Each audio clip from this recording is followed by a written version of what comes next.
Na pequena vila de Zavchik, na região de Kemerovo, algo extraordinário estava prestes a acontecer. Enquanto os mineiros trabalhavam arduamente, um achado surpreendente surgiu do nada. Uma imensa caixa de pedra, medindo mais de 2 metros de comprimento. Cheios de curiosidade e um frio na barriga, eles decidiram abri-la. O que encontraram lá dentro os deixou sem palavras. Um caixão misterioso que tinha nada menos que 800 milhões de anos. E dentro dele, uma mulher de beleza impressionante, parecendo apenas adormecida, imersa em um líquido rosa. Como isso poderia ser real? Poderia ela ser uma viajante do tempo? Bem, é o que iremos descobrir nesse vídeo. Imagine um dia ensolarado na vila de Zavchik, onde os mineradores trabalhavam duro, cavando na terra. De repente, enquanto escavavam, um deles notou algo diferente, algo que parecia brilhar sob a luz do sol. Eles se aproximaram e encontraram uma caixa de pedra, com cerca de 2,5 metros de comprimento. Era como uma grande e estranha pedra que não deveria estar ali. Curiosos, os mineradores se reuniram ao redor. O que poderia ser aquilo? Alguns sussurravam entre si, imaginando se era um tesouro perdido ou talvez algo ainda mais misterioso. A caixa parecia antiga e desgastada, cheia de histórias para contar. Com um misto de excitação e nervosismo, decidiram abrir o objeto. Quando finalmente conseguiram abrir a tampa, ficaram todos em choque. O que estava dentro era algo que ninguém esperava. Um caixão. A visão que encontraram dentro era de uma mulher, uma beleza de outra época. Ela parecia estar dormindo, cercada por um líquido rosa, como se o tempo tivesse parado para ela. Os mineradores olharam uns para os outros, sem saber se deviam se aproximar ou se afastar. Era como se estivessem diante de um enigma. Como alguém poderia parecer tão viva, mesmo após tantos anos? As perguntas começaram a surgir. Quem era ela? Como ela havia chegado ali? E por que estava tão bem preservada? A curiosidade se misturava ao medo, e todos ali sentiam que haviam encontrado algo extraordinário. Um pedaço de história que desafiava tudo o que conheciam. A atmosfera estava carregada de mistério, e a pequena vila de Zavchik jamais seria a mesma. Dentro do caixão, a cena era impressionante e quase mágica. Ali estava uma mulher, alta e bela, que parecia tão viva que muitos acreditavam que ela poderia acordar a qualquer momento. Era um espetáculo que deixava todos ao redor sem palavras. Ela estava imersa em um líquido rosa que refletia a luz de maneira suave, quase como se fosse um sonho. O mais incrível é que não havia nenhum sinal de decomposição. Sua pele parecia intacta e saudável, como se o tempo não tivesse passado por ela. Os mineradores, que já haviam visto muitas coisas em seu trabalho, não conseguiam acreditar no que estavam vendo. A mulher parecia ter cerca de 30 anos, com características que deixavam todos admirados. Seu cabelo era loiro, com lindos reflexos avermelhados que dançavam suavemente na luz. E seus olhos eram grandes e azuis, brilhantes como o céu em um dia claro, com um olhar que transmitia uma expressividade incrível, como se pudesse contar histórias de eras passadas. As perguntas sobre quem ela era e como tinha chegado ali se multiplicavam na mente dos presentes. Aquela mulher não era apenas um corpo encontrado em um caixão, ela era um mistério vivo, uma janela para um passado que desafiava a compreensão. O ar estava cheio de curiosidade e espanto, e todos estavam prestes a descobrir mais sobre essa mulher. Após a incrível descoberta, a notícia rapidamente se espalhou pela pequena vila de Zavchik. O caixão foi deixado aberto por impressionantes 15 horas, e isso permitiu que muitos moradores pudessem ver a mulher misteriosa. As pessoas vinham de longe, cheias de curiosidade, todas querendo testemunhar aquele momento extraordinário. As reações eram diversas. Alguns estavam maravilhados, outros assustados, mas todos estavam fascinados pela beleza e pelo mistério que cercavam a mulher no caixão. Era como se, por um breve momento, a história tivesse se tornado viva diante de seus olhos. Com o aumento das visitas e a agitação na vila, os mineradores sabiam que era hora de notificar as autoridades. Assim que a administração local foi informada, uma resposta rápida se seguiu. Logo, a vila se viu cercada por militares, policiais e bombeiros, que vieram garantir a segurança do local e controlar a multidão de curiosos. O clima mudou de excitação para uma certa tensão. A população foi avisada sobre os perigos potenciais da descoberta e incentivada a se afastar. Assim, enquanto os olhares se voltavam para a cena impressionante, a área foi isolada, transformando a curiosidade em um mistério que agora precisava ser resolvido. A comunidade estava prestes a embarcar em uma nova aventura, repleta de perguntas e ansiosa por respostas. Assim que as autoridades chegaram, avisos foram feitos rapidamente à população sobre o risco identificado. A sensação de curiosidade logo deu lugar a um alerta sério. Os moradores foram evacuados e todos foram instruídos a se afastar da área do caixão. Era como se a vila tivesse sido envolta em uma nuvem de mistério e precaução. Com o público disperso, a área ao redor do caixão foi isolada. Apenas os profissionais de segurança e os cientistas que chegavam tinham acesso. O lugar se transformou em uma zona restrita, com cordões de isolamento para garantir que ninguém mais se aproximasse da descoberta intrigante. Mas a segurança não parou por aí. Aqueles que tocaram ou chegaram perto da mulher misteriosa foram colocados em uma lista para quarentena. Todos queriam entender o que estava acontecendo, mas as autoridades sabiam que a saúde e a segurança eram a prioridade. Assim, a vila que antes estava cheia de vida e curiosidade, agora se tornava um local de mistério e cautela, onde perguntas pairavam no ar, esperando por respostas. Enquanto as horas passavam, o laboratório se tornava um centro de agitação e fervor. Os debates sobre o significado dessas descobertas eram intensos. Alguns cientistas argumentavam que essa mulher poderia reescrever a história, desafiando teorias que pareciam sólidas há séculos. Outros expressavam preocupação, questionando o impacto que essas revelações poderiam ter sobre a sociedade e nossa compreensão de nós mesmos. A emoção não se limitava aos cientistas. Ela se espalhava como um incêndio pela comunidade científica global. Artigos começaram a ser escritos, e a notícia da descoberta da mulher de Zavchik rapidamente se espalhou pelo mundo. Conferências foram organizadas, e os debates acadêmicos sobre a história humana se tornaram mais intensos e apaixonados. Com cada nova informação que emergia, o fascínio e o mistério só aumentavam. O que mais poderíamos aprender sobre essa mulher que parecia tão distante do nosso tempo, mas que de alguma forma nos conectava a um passado profundo e intrigante? A resposta a essa pergunta parecia estar escondida em algum lugar entre as páginas da história, esperando para ser revelada.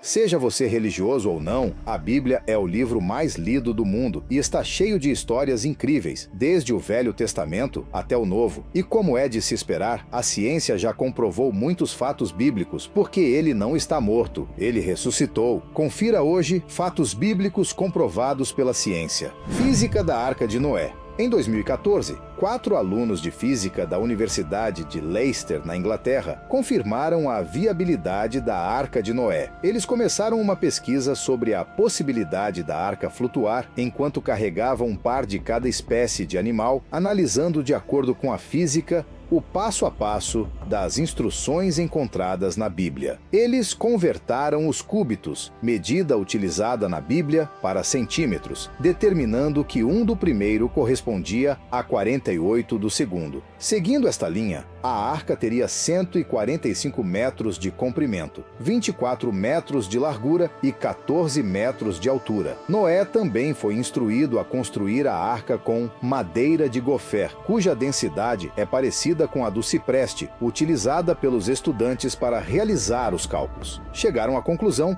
que a arca vazia teria um peso de 2 milhões de quilos. E para flutuar, a densidade da embarcação teria que ser menor do que a da água.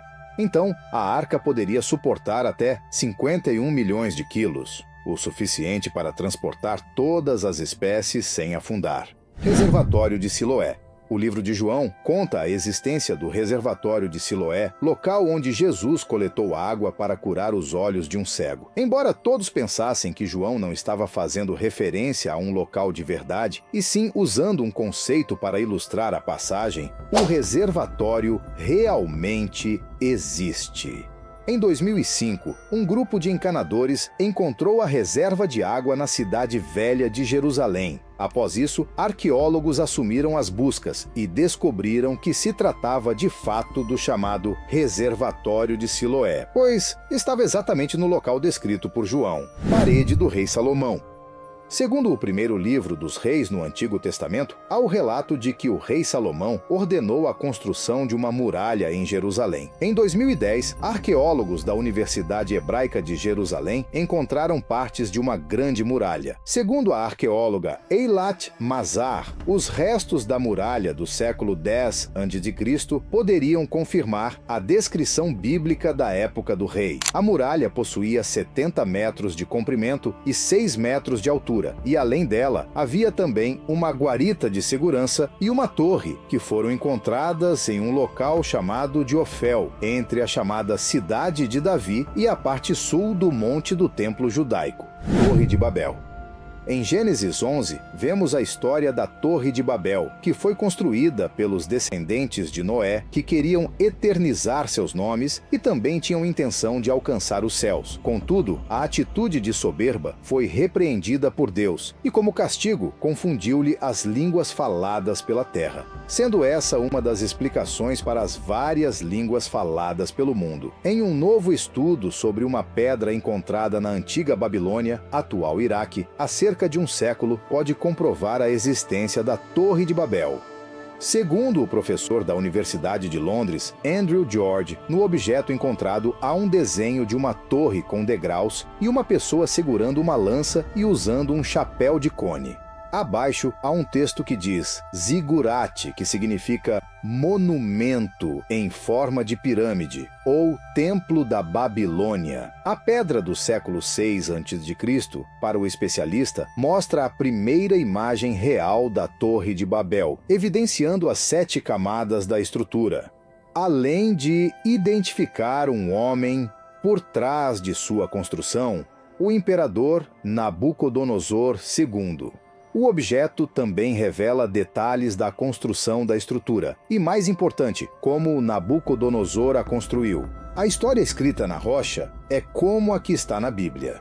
Pôncio Pilatos foi o governador romano que ordenou a morte de Jesus, segundo o Evangelho. Em 1961, os arqueólogos liderados pelo Dr. Antônio Frova descobriram em Cesárea Marítima, uma cidade romana antiga ao longo da costa mediterrânea de Israel, um fragmento de pedra calcária, na qual foi gravada uma inscrição com o nome de Pôncio Pilatos. A placa de 82 centímetros de largura e 68 centímetros de altura, que pode ser encontrada atualmente no Museu de Israel, em Jerusalém, foi escrita em latim e colocada em uma das escadas do anfiteatro de Cesárea. A inscrição diz o seguinte: Pôncio Pilatos, prefeito da Judéia, dedicou ao povo de Cesareia um templo em honra a Tibério. A informação descrita coincide com o reinado do imperador Tibério entre os anos 14 e 37 d.C., e também com o cronograma bíblico descrito no Novo Testamento. Lucas, em seu evangelho, se referiu a Pilatos como o governador romano da Judéia durante o reinado de Tibério César. A Cidade da Primavera. A Cidade da Primavera foi mencionada no livro de Samuel por ter sido conquistada pelo rei Davi, e também foi o lugar onde Salomão foi ungido a rei. Após 20 anos de escavação, arqueólogos descobriram a Cidade da Primavera em Israel. A cidade descoberta tem cerca de 3.800 anos. A escavação aconteceu na cidade de Davi, no Parque Nacional de Davi. A Cidade da Primavera foi construída para salvar e proteger a água da cidade de inimigos que tentavam dominá-la. Protegida pela fonte de Gion, o local é descrito no livro bíblico de Reis. Lá, Salomão foi ungido rei pelo sacerdote Zadok por ordem de seu pai Davi. A Cidade da Primavera é a maior fortaleza cananeia que ainda resiste ao tempo. Travessia do Mar Vermelho. Agora indo para o livro de Êxodo, nas Escrituras conta a história de Moisés, que para libertar o povo hebreu, recebeu de Deus a incumbência de tirá-los do Egito. E na fuga se depararam com o Mar Vermelho. O relato bíblico afirma que as águas do mar se dividiram em 2, após Moisés estender sua vara sobre as águas. Dessa forma, os israelitas puderam atravessar o mar, enquanto os soldados do faraó ficaram pelo caminho. Segundo pesquisas feitas pelo cientista Carl Drews, Ele fez uma simulação reconstituindo as localidades mais prováveis da separação das águas do Mar Vermelho, levando em consideração as alterações do relevo ao longo dos anos. Para que de fato pudessem cruzar o Mar Vermelho, o vento precisaria atingir uma velocidade de 95 km por hora, criando uma ponte terrestre temporária. Em matéria da BBC sobre o assunto, é lembrado também o episódio de um tsunami ocorrido em 1994 nas Filipinas, na ilha de Mindoro, em que uma testemunha relatou ter visto o mar se abrir. O tremor teria aberto uma grande rachadura no fundo de um lago localizado a 1,5 km da costa. A testemunha disse ter visto a água do lago escorrer como uma cachoeira, sendo tragada até revelar o fundo. Dessa forma, cientistas afirmam ser geologicamente possível ocorrer uma abertura no mar. Os 3 gigantes mais perigosos da Bíblia. Número 1. Og, rei de Bazã. O rei Og de Bazã é principalmente conhecido por sua estatura gigantesca e por sua fama como um dos últimos refaítas, um povo de estatura incomum mencionado na Bíblia. Og é mencionado no livro de Números da Bíblia como o rei de Bazã, que sai para lutar contra os israelitas liderados por Moisés. De acordo com a narrativa bíblica, Og era conhecido por ser um gigante, com seu leito de ferro medindo cerca de 9 côvados de comprimento, aproximadamente 4,2 metros, e 4 côvados de largura, cerca de 1,8 metros. Esta descrição realça a imagem lendária de Og como um ser de estatura extraordinária. Esse tamanho todo faz com que fiquemos com uma grande dúvida. Afinal, Og era realmente humano? Antes de responder a esta pergunta, deixe o seu comentário mostrando qual é a sua opinião sobre isso. Já fez isso? Certo. Então, vamos continuar. Ele era descrito como um gigante, com uma estatura extraordinária, como mencionado na Bíblia. Sua força e tamanho impressionantes poderiam torná-lo uma ameaça formidável em combate. De acordo com a narrativa bíblica, sim, Og, o rei de Bazã, era um ser humano. Embora seja descrito como um homem de estatura extraordinária e fosse conhecido por sua fama como um gigante, ele ainda é retratado como um governante humano e não como uma figura mítica ou sobrenatural, como um rei que governava sobre a região de Bassã. É razoável supor que ele também comandava um exército poderoso. Isso significava que ele tinha recursos militares significativos à sua disposição para defender seu reino e expandir sua influência. Bazã estava localizada em uma área estratégica, com territórios férteis e recursos naturais abundantes. Isso poderia fazer de Bazã um alvo valioso para outras nações ou reinos que buscavam expandir seus próprios territórios. Og representava um desafio direto à autoridade de Moisés e ao povo de Israel durante sua jornada em direção à Terra Prometida.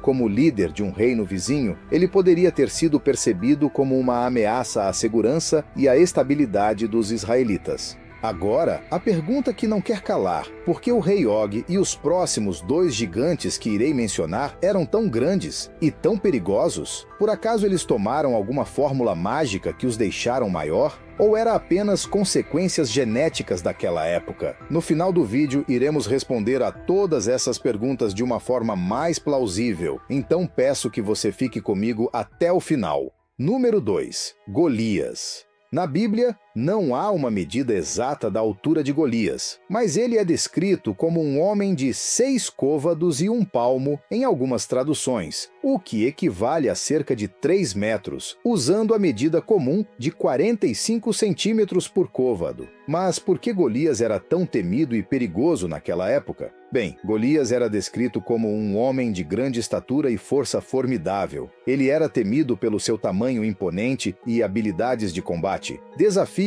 ao exército de Israel. O desafio lançado por Golias ao exército de Israel é um dos momentos mais marcantes da narrativa bíblica e é relatado no livro de 1 Samuel, capítulo 17.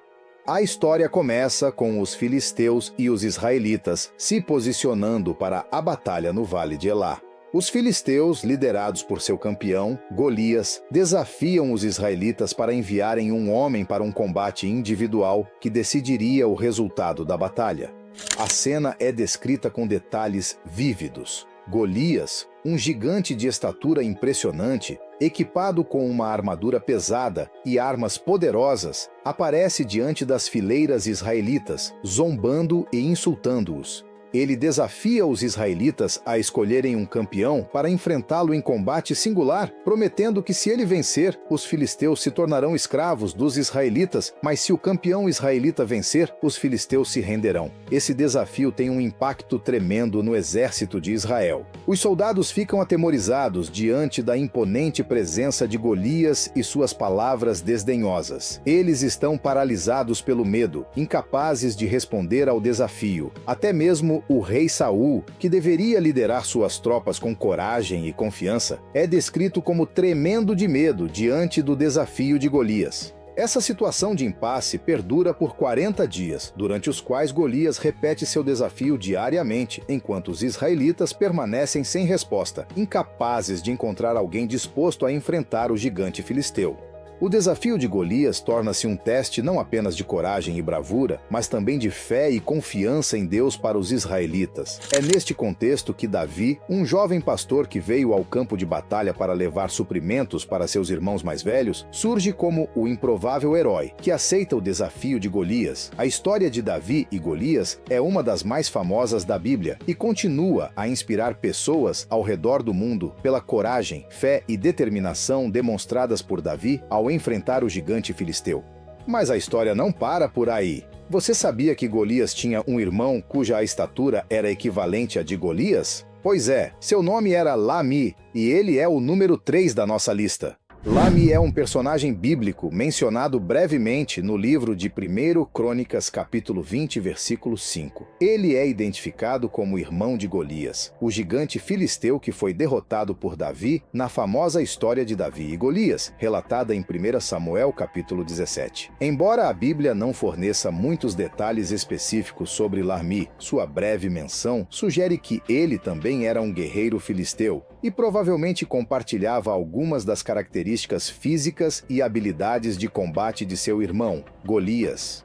Como membro da família dos Refaíns, uma raça de guerreiros gigantes, Lami provavelmente era considerado uma figura imponente e poderosa no campo de batalha. Enquanto Golias ganhou destaque na narrativa bíblica devido ao seu confronto com Davi, Lami é mencionado apenas de passagem, sem detalhes sobre suas ações ou feitos específicos. No entanto, sua inclusão na genealogia e na lista de descendentes dos gigantes filisteus sugere que ele também era uma figura significativa no contexto das batalhas entre os filisteus e os israelitas. Embora sua história seja menos conhecida e menos elaborada do que a de seu irmão mais famoso, Lami representa mais um aspecto das antigas tradições e lendas que cercam as batalhas entre os povos da região na época bíblica. Sua menção na Bíblia serve como lembrete do papel dos gigantes e guerreiros poderosos nas histórias e mitos antigos que continuam a fascinar e inspirar as pessoas até os dias de hoje.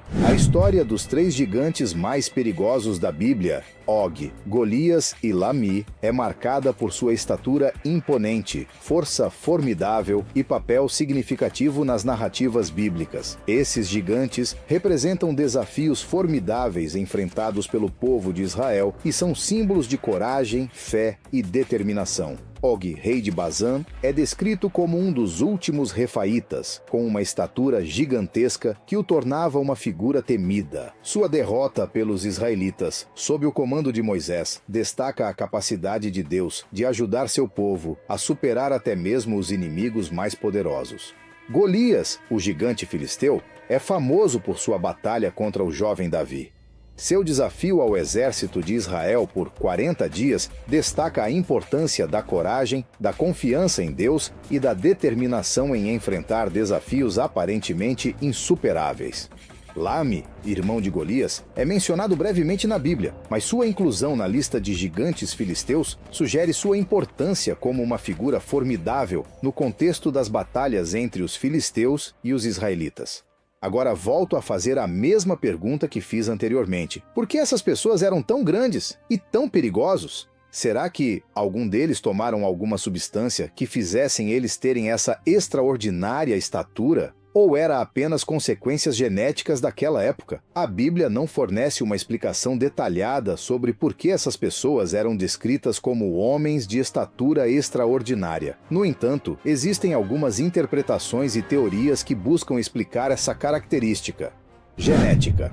Alguns estudiosos sugerem que a descrição dessas pessoas como um gigante pode ter sido baseada em pessoas reais que tinham gigantismo ou acromegalia, condições causadas por problemas na glândula pituitária que resultam em um crescimento excessivo do corpo. Exagero literário. A Bíblia frequentemente usa linguagem poética e simbólica, e é possível que a descrição delas como gigantes seja uma forma de exagero literário para enfatizar sua força e poder. Isso pode ter sido usado para destacar a dificuldade da batalha que os israelitas enfrentaram. Tradição cultural. Em muitas culturas antigas, incluindo a cultura hebraica, existem histórias e mitos sobre gigantes e seres de estatura extraordinária. Essas histórias muitas vezes refletem preocupações culturais mais amplas sobre força, poder e os desafios enfrentados pelas pessoas. Conflito étnico. Alguns teólogos sugerem que a descrição dessas pessoas como gigantes pode ter sido uma maneira de desumanizar e demonizar os inimigos de Israel, tornando-os mais assustadores e formidáveis aos olhos dos israelitas.